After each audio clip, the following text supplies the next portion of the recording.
ஆன்மீகத்தின் வழி நடக்கும் அன்பு சொந்தங்களான கன்னிராசிக்கு வணக்கங்க.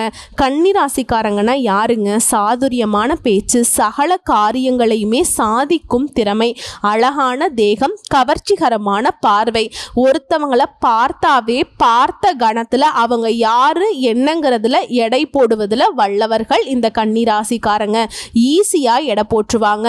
டேய் நீ எவ்வளவு உருட்டினாலும் தெரியும்டா எனக்கு அப்படின்னு சொல்லக்கூடிய அளவுக்கு அடுத்தவங்களுடைய நடவடிக்கையில் அவங்க நல்லவங்களா கெட்டவங்களாங்கிறத அக்யூரேட்டாக கண்டுபிடிச்சிருவீங்க. ஆமாம் அது வேணா உண்மைதான், ஆனால் எல்லா திறமைகளும் எங்களுக்கு இருக்குது, நல்ல புத்திசாலிங்க தான், ஆனால் ஏன் நாங்கள் மட்டும் தோற்று போய்கிட்டே இருக்கோம், ஏன் நாங்கள் எல்லா இடத்துலையும் ஏமாந்துக்கிட்டே இருக்கோம், இதை யார்கிட்ட கேட்குறது? கன்னிராசிக்காரங்களே எந்த தெய்வத்துக்கிட்ட கேட்குறது? உங்களை பார்த்து நீங்களே கேட்டுக்க வேண்டிதான். உங்களுடைய அதிபதி புதன் தாங்க. அதீத புத்திசாலிங்க நீங்க. நல்லது கெட்டது தெரியும், எங்க அடிச்சா எங்க விழும் எல்லாமே தெரியும். ஆனா கொஞ்சம் சோம்பேறித்தனம், நிறைய கேர்லெஸ், இதனால நிறைய இடங்கள்ல தோத்து போய் நிக்கிறீங்க. இது கன்னிராசிக்காரங்க இல்லைன்னு யாராவது சொல்ல முடியுமா? முயல் மாதிரி வேகம் இருக்கும், ஆனா ஆமையை பார்த்து பழிக்கக்கூடிய கணக்கா? அதாவது எல்லாரும் நமக்கு கீழே தான் அப்படிங்கிற ஒரு நினைப்போடு இருக்கீங்க. ஆனா உங்க கண்ணை கொஞ்சம் தொடச்சுக்கிட்டு பாருங்க, எல்லாரும் ஓடிக்கிட்டு இருக்காங்க. உங்களுடைய உழைப்பு, உங்களுடைய திறமை எல்லாத்தையும் தூக்கிட்டு நிறைய பேர் ஓடிட்டு இருக்காங்க. இல்ல தெரியாமலே கண்மூடித்தனமா இருக்கீங்க. அதுல ஒரு மாற்றம் வரணும். அதற்கு தோதா, அதற்கு உறுதுணையா இந்த ஜூன் மாதம் கன்னிராசிக்காரர்களுக்கு இருக்க போகுது. எப்படின்னு கேக்குறீங்களா? கன்னிராசியை பொறுத்த வரைக்கும் ஜூன் மாதங்கிறது எப்படி தெரியுமா? காசு, பணம், துட்டு, மணி இப்படி பாடக்கூடிய அளவுக்கு வாழ்க்கையே மாறப்போகுது.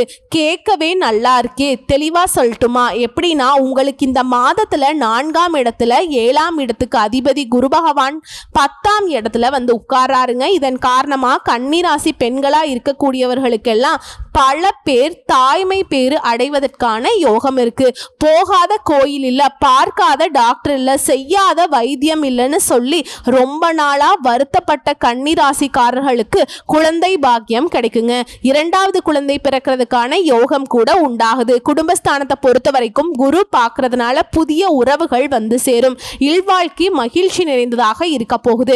8ஆம் இடத்துல சுக்கிரன் போவதனால, அதாவது உங்களுடைய வாழ்க்கை துணை இருக்காங்க இல்லையா, அவங்க உங்களுக்கு ஒரு கருத்து வச்சிருப்பாங்க, அவங்களுக்கு ஒரு கருத்தை வச்சிருப்பாங்க. இப்படி மாறுபட்டு உண்டாகக்கூடிய காலகட்டமா இருக்க போகுதுங்க. உங்களுடைய துணை உங்களை கண்காணிச்சுக்கிட்டே இருப்பாங்க. அந்த கண்காணிப்புங்கிறது உங்களுக்கு அந்யோன்யத்தை மேம்படுத்துங்க, பயப்பட வேணாம். உத்தியோகத்தை எடுத்துக்கிட்டோம்னா ராசிக்கு அதிபதியான குரு பகவான் 10ஆம் இடத்துல உட்காரார். வேலை இல்லாம திண்டாடுறவங்களுக்கு நல்ல வேலை கிடைக்கும். ஆல்ரெடி பார்க்குற வேலை பார்த்தீங்கன்னா நொந்து போயிருக்கேம்மா, இந்த வேலையெல்லாம் ஒரு வேலையா விட்டுட்டு போயிடலாம் அப்படின்னு நினைக்கிறவங்களுக்கு தாராளமாக விட்டுட்டு வேற வேலை மாறுங்க. நல்ல வேலை அமையக்கூடிய காலகட்டம், நல்ல சம்பளத்தோட கிடைக்கக்கூடிய காலகட்டம். சூரிய பகவானை பொறுத்த வரைக்கும் 15ஆம் தேதிக்கு பிறகு 10ஆம் இடத்துக்கு போறதுனால அரசு வேலை கிடைக்கக்கூடிய யோகம் இருக்கு. அரசாங்க உத்தியோகத்துக்கு ட்ரை பண்ணிட்டு இருக்கக்கூடிய கன்னிராசிக்காரர்களுக்கு யோகம் சிறப்பா இருக்கு, முயற்சி பண்ணுங்க. பச்சை மயில கையெழுத்து போட்டுடலாம். அதே போல இடமாற்றம், அரசு துறையில இருக்கவங்களுக்கு நீங்க விரும்பிய இடத்திற்கான இடமாற்றம் கிடைப்பதற்கு யோகம் இருக்கு. அதே போல நீங்க விரும்பிய நிறுவனங்கள்ல முக்கிய பொறுப்புகள் உங்களுக்கு சேரும். அதாவது நிர்வாக பொறுப்பு உங்களுக்கு வரதுங்கிறது அமோகமான காலகட்டம் தாங்க. அடுத்து தொழில் ரீதியா 10ஆம் இடத்துல இருக்கக்கூடிய குரு பகவான் 10ஆம் இடத்துக்கு அதிபதியுடன் சேர்வதனால சந்தோஷமான காலகட்டமாய் இருக்க போகுது. நல்ல வருமானம் உண்டாகுது, புதிய தொடர்புகள் கிடைக்கும், நிறைய வாடிக்கையாளர்கள் கிடைப்பாங்க. தொழிலை முன்னேற்றக்கூடிய காலகட்டம். திருச்செந்தூர் முருகப்பெருமானை வழிபாடு செய்ய தொழில் வளர்ச்சியும் ஏற்றத்தையும் பெறுவீங்க. இதோடு ஆரோக்கியத்தை பொறுத்த வரைக்கும் கன்னிராசிக்காரங்க பலருக்கு நடுத்தர வயதுக்கு பின்னாடி ஆரோக்கிய குறைபாடு வரும். கடந்த சில வருஷமா நிறைய ஆரோக்கிய குறைபாடுகளை பார்த்திருப்பீங்க. ஏன் ஒரு சில அறுவை சிகிச்சை கூட செஞ்சிருப்பீங்க. இந்த மாதத்தை பொறுத்த வரைக்கும் கொழுப்பு, ரத்த அழுத்தம் இது போன்ற பிரச்சனைகள் ஏற்படுறதுக்கு வாய்ப்பு இருக்கிறதுனால ஆரோக்கியத்தில் மிகுந்த கவனம் வச்சுக்கணும். மாணவர்களை பொறுத்த வரைக்கும் படிப்பில் நல்ல பலன்களை பெற போறீங்க.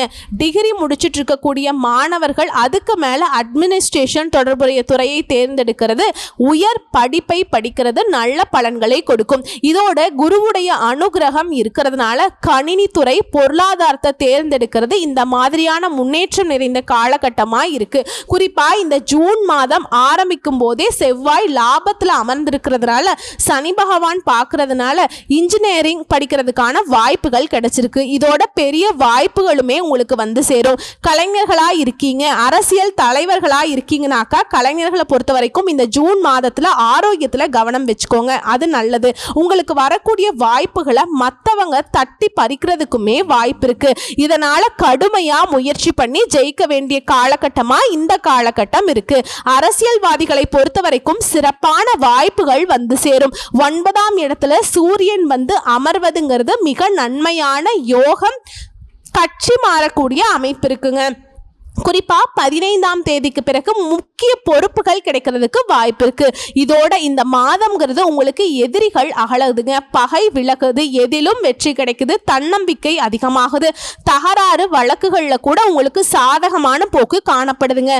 நன்மை எது தீமை எதுன்னு சொல்லி கவலைப்படாம எதையுமே துணிச்சலாக செய்து முடிக்க போறீங்க.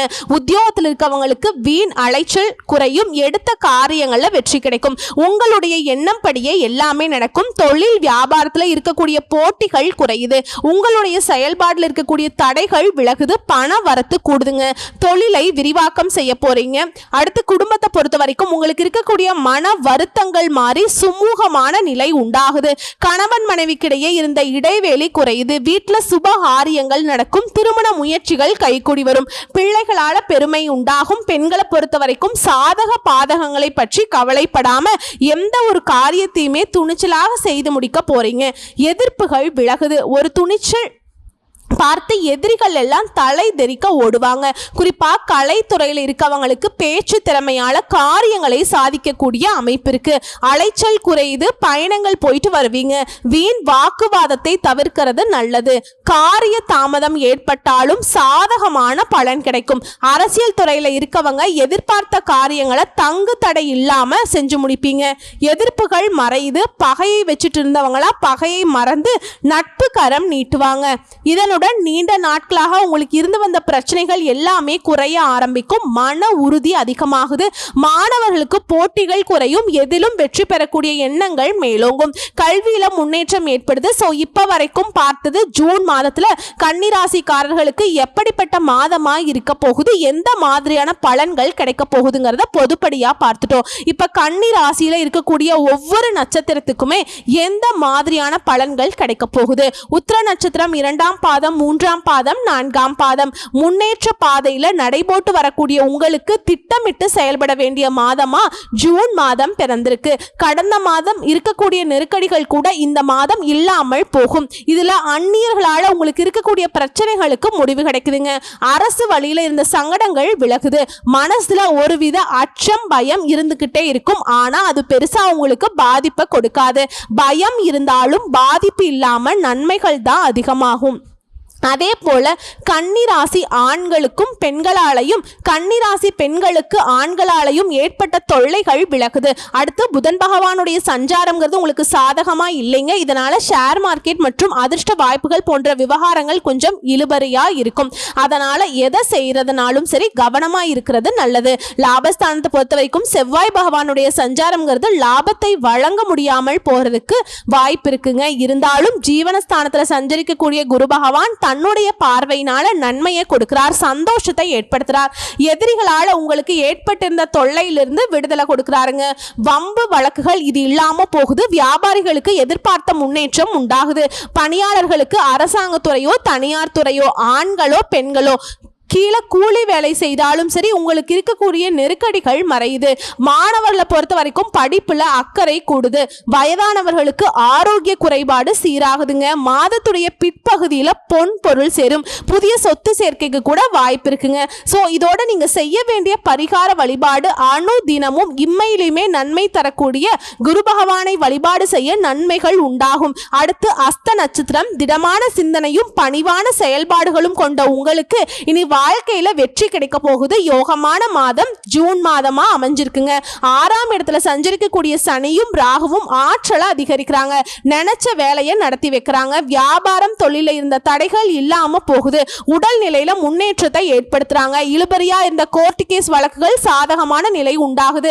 அரசியல்வாதிகளுக்கு செல்வாக்கு உயருது. உத்தியோகத்தில் இருக்கவங்களுக்கு உங்களுக்கு இருக்கக்கூடிய பிரச்சனைகள் விலக ஆரம்பிக்கும். 10ஆம் இடத்துல குரு பகவானால வேலையில் இருந்த நெருக்கடிகள் மறைந்து அவருடைய பார்வையினால 2, 4, 6ஆம் இடத்துல குடும்பத்தில் இருக்கக்கூடிய சங்கடங்கள் விலக ஆரம்பிக்கும். பண வரவு அதிகமாகுது. கொடுக்க வாக்க காப்பாற்ற முடியும். தாய் வழி உறவுகளால லாபம் உண்டாகுது. சொல்ல போனா உங்களுடைய நீண்ட நாள் விருப்பங்கள் எல்லாமே நிறைவேற போகுது. எல்லா விதங்களிலுமே வெற்றி அப்படிங்கிற ஒரு நிலையை அடைய போறீங்க.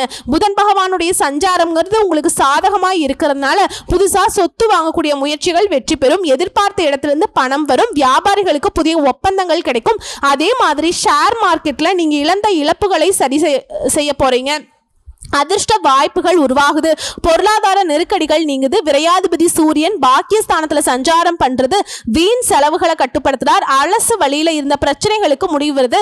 மாணவர்களுக்கு படிப்புல அக்கறை கூடுது. விவசாயிகளை பொறுத்த வரைக்கும் வேளாண்மையில கூடுதல் கவனம் செலுத்த வேண்டிய காலகட்டம். குடும்பத்தை பொறுத்த வரைக்கும் நெருக்கடிகள் இனி இல்லாம போகுது. கணவன் மனைவிக்கிடையே ஒற்றுமை பிறக்குது. பிள்ளைகளுடைய நிலையை நினைச்சு வாழ தொடங்குவீங்க. ஒரு சில புதிய வியாபாரம் தொடங்கக்கூடிய அமைப்பு இருக்கு. அதன் காரணமா லாபத்தை பார்க்க போறீங்க. சிறு வியாபாரிகளை பொறுத்த வரைக்கும் இந்த மாதம்ங்கிறது யோகமான மாதம்ங்க. அதே போல வயதானவர்களுக்கு உங்களுக்கு ஏற்பட்டிருந்த நோய் விலக ஆரம்பிக்கும். ஆரோக்கியம் சீராகுது. உங்களை பொறுத்த வரைக்கும் நீங்க வழிபாடு செய்ய வேண்டிய தெய்வம் அணு தினமும் அங்காள பரமேஸ்வரரை வழிபாடு செய்ய நன்மைகள் உண்டாகும். அடுத்து சித்திரை நட்சத்திரம் 1ஆம் பாதம் 2ஆம் பாதம் அறிவாற்றலும் துணிச்சலாக செயல்பட்டு முன்னேற்றமும் அடையக்கூடிய உங்களுக்கு இந்த மாதம் முன்னேற்ற மாதம்ங்க. செவ்வாய் லாபஸ்தானத்துல சஞ்சாரம் பண்ணி அவரே நீச்சம் அடைவதனால உங்களுக்கு வழங்க வேண்டிய பலன்களை வழங்க முடியாமல் போறார். அதே நேரத்துல ரண ருண ரோகஸ்தானத்துல சஞ்சரிக்கக்கூடிய சனியும் ராகுவும் போட்டி போட்டுக்கிட்ட உங்க நிலையை உயர்த்தி வைக்கிறாங்க. இதுவரைக்கும் உங்களுக்கு இருக்கக்கூடிய நெருக்கடிகள் பிரச்சனைகள் எல்லாமே விடுதலையாகுது. செல்வாக்கு உயருது. இதுல சப்தமஸ்தானத்துல சஞ்சாரம் பண்ணக்கூடிய சுக்கிரன் குழப்பத்தை உருவாக்கி வேடிக்கை பார்க்கக்கூடிய இந்த நேரத்துல குடும்பத்துல ஒற்றுமை உண்டாகுது. அந்நியர்களால ஏற்பட்ட பிரச்சனை மறையுது. ஏன்னா குருவுடைய பார்வையினால வாழ்க்கையே சூனியம் வச்ச மாதிரி இருந்த நிலை மாறுது. விரயஸ்தானத்துல சஞ்சரிக்கக்கூடிய கேதுவால செலவு ஏற்படும். திரும்ப அவரே ஜென்ம ராசியை விட்டு பெயர்ச்சியாக இருக்கிறதுங்கிறது மிகப்பெரிய யோகம். இதுவரைக்கும் உங்களுக்கு இருந்த நெருக்கடிகள் போராட்டம் எல்லாமே இல்லாம போகுதுங்க. குரு பகவானுடைய பார்வையினால சாதகமான அமைப்பினால குடும்பம் தொழில் உடல்நிலை அனைத்துலயுமே முன்னேற்றம் உண்டாகுது. அரசு வேலையில உங்க எதிர்பார்ப்புகள் பூர்த்தியாகுது. தனியார் நிறுவனத்துல வேலை பார்த்தா கூட சரிங்க எதிர்பார்த்த முன்னேற்றத்தை கொடுக்கறாங்க. கலைஞர்களுக்கெல்லாம் லாபம் அதிகரிக்கும். எதிர்பார்த்த ஒப்பந்தம் கிடைக்கும். செய்து வரக்கூடிய தொழில முன்னேற்றத்தை பார்க்க போறீங்க. வியாபாரிகளுக்கு எதிர்பார்த்த லாபம் கிடைக்குது. மாணவர்களுக்கு படிப்புல இருந்த தடைகள் விலகுது. சோ உங்களை பொறுத்த வரைக்கும் பரிகார வழிபாடு அணு தினமும் சுப்பிரமணியரை வழிபாடு செய்ய நன்மைகள் உண்டாகும். சோ இப்ப வரைக்கும் பார்த்ததுங்க ஜூன் மாதத்துல கன்னிராசிக்காரர்களுக்கு கிடைக்கக்கூடிய பொது பலன்கள் என்ன, தனிப்பட்ட நட்சத்திரங்களுக்கு எந்த மாதிரியான பலன்கள் கிடைக்கும் எல்லாத்தையும் தெளிவா பார்த்துட்டோம். இன்க்ளூடிங் பரிகாரத்தையும் பார்த்துட்டோம். இப்ப பொதுவான பரிகாரம் மற்றும் வழிபாடு புதன்கிழமைகள் தோறும் ஆஞ்சநேய பெருமானுக்கு வெண்ணெய் சாற்றி வணங்கி வர எல்லா நன்மைகளும் உண்டாகும். குறிப்பா மன தைரியம் கூடும். உங்களை பொறுத்த வரைக்கும் அதிர்ஷ்டம் தரக்கூடிய கிழமைகள் ஞாயிறு மற்றும் புதன். இந்த நாட்களை உங்களுடைய சுப காரியங்களோட தொடக்கத்துக்கு பயன்படுத்துங்க. ஒரு நல்லது செய்யணும், ஒரு நல்லது தொடங்கணும், இந்த நாளில் செய்யுங்க. அதே போல வெள்ளிக்கிழமை அதிர்ஷ்டம் தரக்கூடிய கிழமை தாங்க. அடுத்ததா சந்திராசிரமம் நாட்களில் கன்னிராசி ரொம்ப கவனமா இருக்கணும். எது செய்யறதுக்கு முன்னாடியும் ஒரு முறைக்கு பல முறை யோசிக்கணும். யார்கிட்டையும் வீண் வாக்குவாதம் பண்ணக்கூடாது. வண்டி வாகனத்துல கவனமா பயணம் பண்ணணும். அதே போல அதிர்ஷ்டம் தரக்கூடிய தினங்கள் ஜூன் மாதம் 15 மற்றும் 17. இந்த நாட்களை உங்க நல்ல காரியங்களோட தொடக்கத்துக்கு பயன்படுத்துங்க. நல்லதே நடக்கும். ஸோ கன்னிராசிக்காரருடைய கள்ளம் கபடம் இல்லாத உண்மையான மனசுக்கு இந்த ஜூன் மாதம் ஒரு வரம் தரக்கூடிய மாதமாகவும் உங்க வாழ்க்கைக்கு வெளிச்சம் தரக்கூடிய மாதமாக தாங்க அமைஞ்சிருக்கு. பயன்படுத்திக்கோங்க. வாழ்க்கை சிறக்கும். வாழ்த்துக்கள்ங்க. நன்றி, வணக்கம்.